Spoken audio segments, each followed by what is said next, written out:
মধ্যপ্রাচ্য মানেই অনিশ্চয়তা আর যুদ্ধের দামামা। বিশেষ করে ইরানের দিকেই এখন সাম্রাজ্যবাদীদের শকুনের চোখ। আয়াতুল্লাহ আলী খামেনির সাম্রাজ্যে ধস নামাতে মরিয়া তারা। একদিকে ইরানের রাস্তায় রক্তাক্ত বিক্ষোভ, অন্যদিকে ইসরায়েলের কড়া হুঁশিয়ারি। সব মিলিয়ে গোটা অঞ্চল জুড়ে নতুন করে উত্তেজনার পারদ চড়ছে। এই প্রেক্ষাপটেই ইরানের উদ্দেশ্যে নজিরবিহীন হুমকি দিলেন ইসরায়েলের প্রধানমন্ত্রী বেনিয়ামিন নেতানিয়াহু। তার স্পষ্ট বার্তা, ইরান যদি ভুল করে ইসরায়েলের ওপর আঘাত হানে তবে এমন শক্তিতে জবাব দেয়া হবে যা তেহরান আগে কখনো দেখেনি। ইসরায়েলের সংসদ নেসেটে ভাষণ দিতে গিয়ে নেতানিয়াহু বলেন, ইরানের সাম্প্রতিক পরিস্থিতির ওপর তারা খুব কাছ থেকে নজর রাখছেন।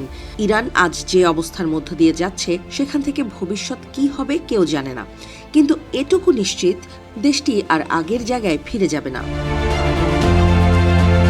বিশ্লেষকদের মতে এই মন্তব্যের মাধ্যমে নেতানিয়াহু ইঙ্গিত দিয়েছেন, ইরানের অভ্যন্তরীণ অস্থিরতা ও সম্ভাব্য আন্তর্জাতিক সংঘর্ষ দেশটির জন্য দীর্ঘমেয়াদী ও অপরিবর্তনীয় পরিণতি ডেকে আনতে পারে।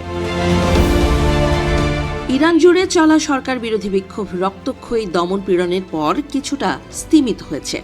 মানবাধিকার সংগঠনগুলোর দাবি, এই দমন অভিযানে এখন পর্যন্ত অন্তত ৪,০০০ জনেরও বেশি মানুষের মৃত্যু হয়েছে।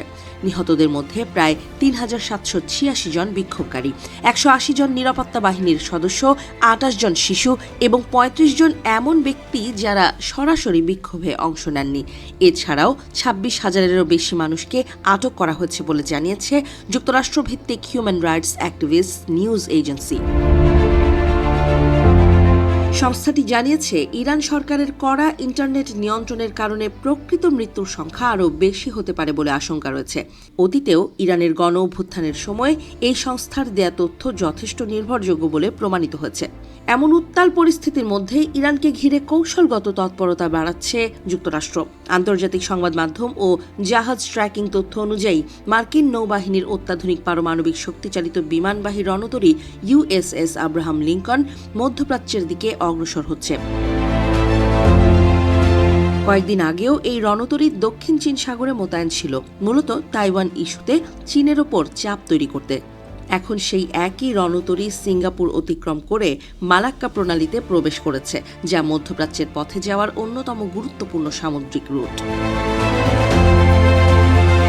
এই স্ট্রাইক গ্রুপের সঙ্গে রয়েছে USS Frank E. Peterson junior, USS Michael Murphy এবং USS স্প্রুয়ান্স, 3টি শক্তিশালী আর্লে বার্গ শ্রেণীর গাইডেড মিসাইল ডেস্ট্রয়ার। মার্কিন কর্মকর্তাদের উদ্ধৃতি দিয়ে একাধিক সংবাদ মাধ্যম জানিয়েছে, এই বহর কয়েকদিনের মধ্যে এমন অবস্থানে পৌঁছাতে পারে যেখান থেকে মধ্যপ্রাচ্যে সামরিক অভিযানের জন্য বিমান ব্যবহার সম্ভব হবে। বিশ্লেষকরা বলছেন, ইরানের বিক্ষোভ দমন নিয়ে ওয়াশিংটন ও তেহরানের সম্পর্ক ইতোমধ্যেই তলানিতে ঠেকেছে। মার্কিন প্রেসিডেন্ট ডোনাল্ড ট্রাম্প ইরানের জন্য 2টি রেড লাইন টেনে দিয়েছেন, শান্তিপূর্ণ বিক্ষোভকারীদের হত্যা এবং গণফাঁসি বন্ধ করা। এই সীমা লঙ্ঘিত হলে আরও কঠোর পদক্ষেপের ইঙ্গিতও দিয়েছেন তিনি।